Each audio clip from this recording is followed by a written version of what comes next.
有一本书的话，它实际上就是讨论中美关系的，所以不光是一个比喻，它确确实实就是研究中美关系的。这就是哈佛大学肯尼迪学院的这个教授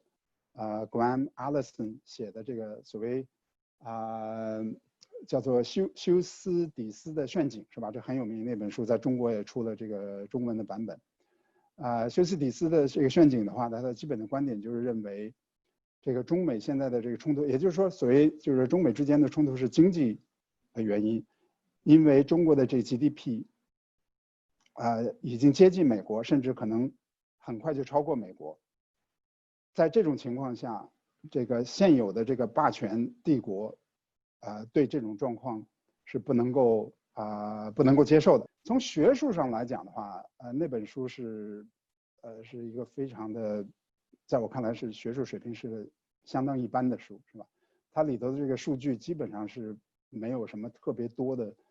学术统计方面的这种意义的，但是观点非常有意思，而且就是说这种口号也叫得很响。但另外一本书的话呢，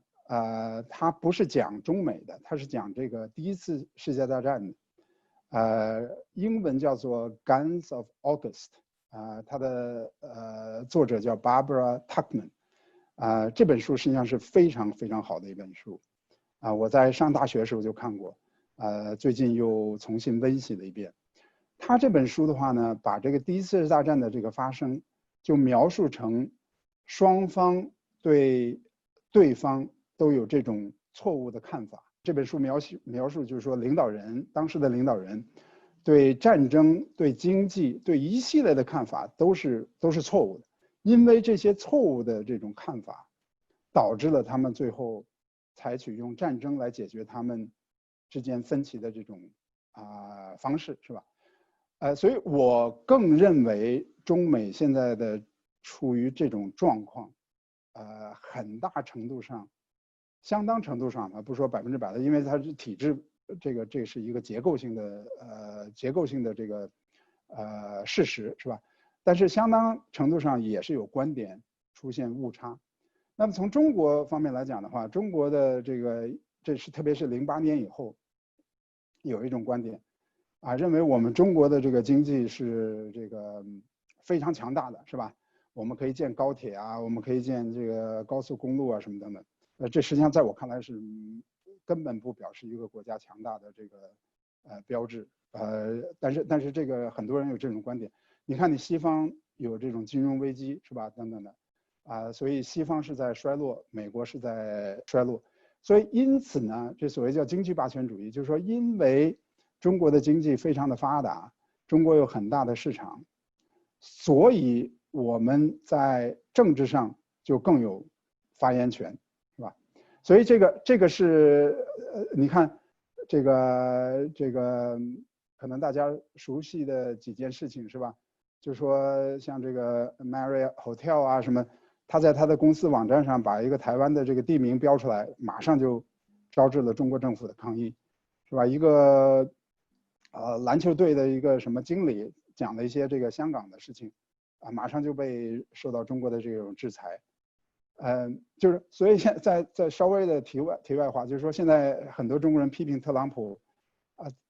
因为政治目的来采取经济制裁。其实中国多少年一直是用这种手段的。从美国这方面来讲的话，它有一个误判，这个误判就是刚才我讲的，就是说，这所谓叫做接触理论，就是通过接触，通过这个经济接触，中国的政治制度就会转变，是吧？但我们现在知道了，就是说，我们知道，就是说中国的这种制度，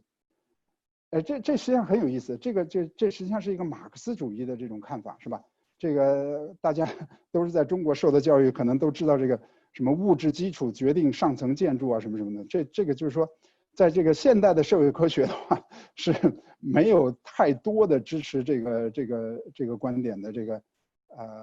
证据的。有一定的这个证据，但是不是说是马上就能够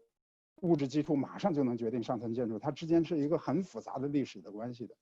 那么你看中国的这个情况的话，就是说，我现在也在研究中国的历史，中国的这种政治制度它是有很长的一个历史的这个基础的，是吧？并不是说就靠30年的经济发展、30年的改革开放就能马上改变这种制度的，是吧？所以即使是这种制度，它没有马上跟这个西方的这种接轨，但是在我看来的话，在中国也发生了一些渐进的这种变化，而对这渐进的变化的话，美国很多的政策圈的人是没有认识的。比如说中国的私营企业，是吧？中国的这个社会的力量，是吧？当然，这个确实在13年以后，这些相对于独立政府的这些力量受到了挫折，这是一个不争的事实，是吧？这是我们大家都知道的，这私营企业的受到限制啊，什么什么，民营经济。非政府的这种团体，但是毕竟这个因为这个改革开放，因为经济的发展，中国还是形成了一定的这种社会力量。虽然它没有马上决定和影响上层建筑，但我觉得从长久上来讲的话，还是中国的社会还会发生这种深刻的这种变革的。也就是说，美国的人的误解在于什么地方呢？过去一种是过于激进的这种看法，认为只要经济一开放，只要是贸易一发展，只要外资一发展，马上就有政治的改革。我觉得这个是忽视了中国的这种体制有强大的历史的这个根基，是吧？另外，就这个一会儿我们也可以讨论，就是说为什么会形成这种看法的话，很大程度上是借鉴于东亚政治和经济发展的模式。台湾和南韩，主要是台湾和南韩，是吧？经济发展了，然后政治体制改变了，但是实际上大陆跟那些跟台湾和这个南韩是有很多不同的地方的。一会儿大家感兴趣，我也会